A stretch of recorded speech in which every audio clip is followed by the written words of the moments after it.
Hello grandma TV స్వాగతం. ఈరోజు నేను చెప్పేది మంచి రెసిపీ అండి. ఈజీ రెసిపీ చిక్కుడుకాయతో కర్రీ అండి. నేను ఒక పావు కిలో చిక్కుడుకాయలు తీసుకుని వాటిని 1-2 సార్లు శుభ్రంగా కడిగి ముక్కలుగా చేసుకుని మంచి ఎండ వేసి ఉంచుకోవాలి. అలాగే ఒక పెద్ద బంగాళదుంప, 2 క్యారెట్లు, ఒక పెద్ద ఉల్లిపాయ తీసుకున్నాను. అలాగే చిన్నవి 3 టమాటాలు తీసుకుని ఇవన్నీ కూడా శుభ్రంగా కడుక్కుని ముక్కలు చేసుకుని రెడీ చేసుకుని ఉంచుకోవాలి. దీనికి టైం ఎక్కువ పట్టదండి. ఒక 10 నిమిషాల్లో రెడీ అయిపోయి కర్రీ అండి. ఇదే అండి జాబ్ ఆర్డర్స్ కొత్తగా నేర్చుకోవడానికి ఈజీగా రెసిపీ అయిపోయి రెసిపీ అండి. ముందుగా మనం బాండిలో ఒక 2 స్పూన్ల ఆయిల్ వేసి, ఆయిల్ కూడా చాలా తక్కువ పడుతుందండి వేసుకుని ముందు ఉల్లిపాయలు వేగనివ్వాలి. బాగా వేగిన తర్వాత దాంట్లో రెడీగా ఉంచుకుని బంగాళదుంప, క్యారెట్ వేసి అడికి పైకి కలిపి మనం నీళ్ళలో వేసి ఉంచిన చిక్కుడుకాయలు వేసుకోవాలి. వేసుకుని దాంట్లోనే రుచికి సరిపడా ఉప్పు, పసుపు వేసి నిడపడం మూత పెట్టాలి. ఇది ఎక్కువ టైం పడుతుంది. ఒక 5 నిమిషాల తర్వాత మగ్గిపోతుంది.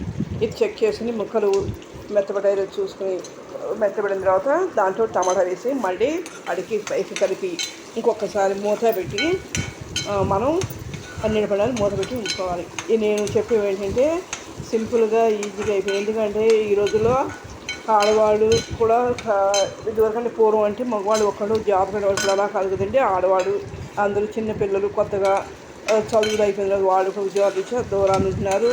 జాబ్ చేయాల్సింది కంపల్సరీ అవుతుంది. అలాంటప్పుడు ఈజీగా సింపుల్గా అయిపోయే రెసిపీస్ అయితే వాళ్ళకి యూజ్ అవుతాయని నేను ఈ రెసిపీస్ పెడుతున్నానండి.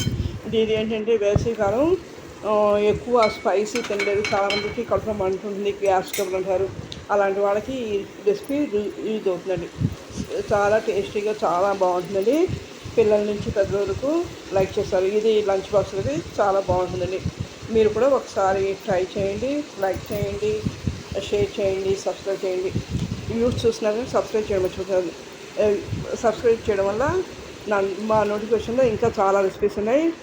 టిఫిన్వి, కర్రీస్, చట్నీస్ అండ్ పికిల్స్ కూడా ఉన్నాయి. అవి కూడా మీరు చూసి కామెంట్ చేయండి. మీ కామెంట్ వల్ల మరిన్ని మంచి రెసిపీస్ పెట్టడానికి చూసారు కదా. ఇలా ఉడికిన తర్వాత దీన్ని ఒకసారి చెక్ చేసుకుని దాంట్లోనే కొద్దిగా 1 స్పూన్ జీలకర్ర, అలాగే రుచికి అంటే కారం అండి. నేను మామూలుగా అయితే కారాన్ని బట్టి ఒక కారం బాగా కారం ఉంటుంది, ఒకటి కమ్మగా ఉంటుంది.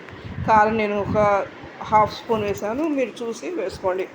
అలాగే దీనికి అన్నీ కలిపి, ఎందుకంటే కూరలో తెచ్చినప్పుడు కొన్ని మిగులుతుంటాయి. ఇలా ట్రై చేస్తే మటుకు చాలా టేస్టీగా చాలా బాగుంటుంది.